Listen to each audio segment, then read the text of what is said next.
चलिए, तो अब हम लोग देखते हैं कार्बन का एक गुण है, और वो प्रश्न है कि कार्बन को सार्वभौमिक तत्व क्यों कहते हैं। पहले प्रश्न को हमारा ध्यान से सुनिए। कार्बन को सार्वभौमिक तत्व क्यों कहते हैं। इसी पे एक और प्रश्न है कि कार्बन अत्यधिक यौगिकों की रचना क्यों या कैसे करता है।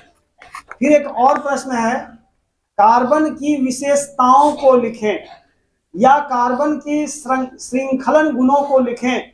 ऐसा यदि प्रश्न आता है तो उसका जवाब हम किस प्रकार से देते हैं, इसको थोड़ा समझिएगा। हम इसको कुछ पॉइंट के रूप में लेकर चलते हैं। हमने कहा कि क्यों कहते हैं सार्वभौमिक तत्व। तो कार्बन ही एक ऐसा तत्व है जो अन्य कार्बन परमाणुओं से जुड़कर लंबी लंबी श्रृंखला बनाने की अद्भुत क्षमता रखता है। मतलब ऐसा गुण, यह गुण किसी अन्य और दूसरे तत्व में नहीं है। कार्बन विशेष है, कार्बन की विशेषता है, कार्बन का गुण है। मैंने कहा कि जैसा कि मैं बता चुका था कि मीथा, ईथा, प्रोपा, ब्यूटा, पेंटा, हेक्सा, हेप्टा, ऑक्टा, नोना, डेका, एकदम वो श्रृंखला के रूप में क्या होता है, बढ़ते चला जाता है। 20 कार्बन, 30 कार्बन, 50 कार्बन, 100 कार्बन परमाणु वाला एल्केन, एल्किन, एल्काइन बनाते चलते हैं। तो पहला तो हमने कहा कि अन्य कार्बन परमाणुओं से जुड़कर लंबी लंबी श्रृंखला बनाने की अद्भुत क्षमता रखता है।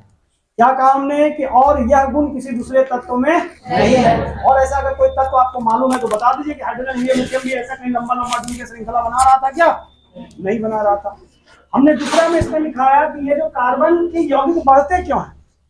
हमने कहा ये लंबी श्रृंखला तो बनाया ही बनाया, इसके अलावे इसने शाखित श्रृंखला को भी बनाया। हमने कहा मीथा, ईथा, प्रोपा, और नीचे कर देते हैं ब्यूटा, या कहीं नीचे कर देते हैं पेंटा, तो इधर क्या हो जाता है, एक शाखा के रूप में आ जाता है। किस रूप में आ जाता है? शाखा के रूप में आता है। जब बेंजीन को देखेंगे तो इसकी श्रृंखला जो है वो अलग होती है। बेंजीन जो है वो षटकोणीय श्रृंखला बनाता है, ऐसे बेंजीन बनता है। तो इसका मतलब है कि कार्बन द्वारा बनाई गई श्रृंखला जो है वो सीधी खुली श्रृंखला भी है, शाखा युक्त श्रृंखला भी है, और वलयाकार यानी विभिन्न आकृति वाली श्रृंखला भी है। ऐसा कोई और दूसरा तत्व में ऐसा गुण है ही नहीं। हमने दूसरा जो पॉइंट दिया वह हमारा पॉइंट है कि कार्बन ही एक ऐसा तत्व है, यानी दूसरा में यह गुण हो ही नहीं सकता। कार्बन ही एक ऐसा तत्व है जो विद्युत धनात्मक और विद्युत ऋणात्मक, इसका मतलब हो गया कि वह पॉजिटिव तत्व उससे भी अभिक्रिया कर सकता है, श्रृंखला बना सकता है, और ऋणात्मक तत्व के साथ भी वह जुड़ सकता है। हमने कहा कि यह विद्युत धनात्मक और विद्युत ऋणात्मक दोनों ही तरह के तत्वों से संयोग करके अस्थायी यौगिक का निर्माण करता है।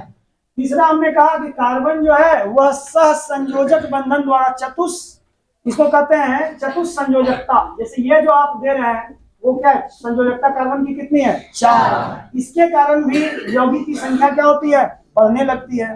अत्यधिक यौगिकों की रचना क्यों करता है? हमने कहा इसके कारण, इसके कारण, इसके कारण, संयोग बंधन के कारण। अब आता है कि कार्बन सभी प्राणी जगत में पाए जाते हैं। जिस दिन चैप्टर मैंने स्टार्ट किया था उस दिन मैंने बता दिया था कि कार्बन जो है वो सभी प्राणी जगत में पाए जाते हैं। हमने कहा आपके अंदर कार्बन है, कॉपी किताब कलम के अंदर क्या है, कार्बन है, स्याही के अंदर कार्बन है, ईंधन के अंदर कार्बन है। इस प्रकार हमने देखा कि सभी प्राणी जगत में भी कार्बन है, और खाने वाले जितने भी पदार्थ हैं उन सभी में भी कार्बन है। वनस्पति पेड़ पौधे में भी क्या है, कार्बन है। हमने कहा आपके घर के अंदर जो एलपीजी सिलेंडर है वो क्या है, नॉर्मल ब्यूटेन और आइसोब्यूटेन का मिश्रण है। इसका मतलब कार्बन के उसके यौगिक, उसके अंदर कार्बन के यौगिक है, कार्बनिक यौगिक उसके अंदर है। इसका मतलब है कि इसका उपयोग हम लोग ईंधन के रूप में भी करते हैं। और श्रृंखलन अभिक्रिया के कारण वही हो गया, श्रृंखलन अभिक्रिया जो आप बोले लंबी लंबी श्रृंखला बनाना, श्रृंखलन अभिक्रिया के कारण भी जो है कार्बनिक यौगिकों की संख्या बहुत बढ़ गई है। अर्थात हमने क्या कहा था कि कार्बन एक अकेला ऐसा तत्व है जिसके यौगिकों की संख्या 5 लाख से भी अधिक है, जबकि अन्य सभी तत्व मिलकर केवल 50,000 यौगिक बनाते हैं, और एक अकेला कार्बन कितना यौगिक बनाते हैं, 5 लाख से भी अधिक। थैंक यू, धन्यवाद। हाँ बताइए सर, ये क्वेश्चन सबको समझ में आ गया?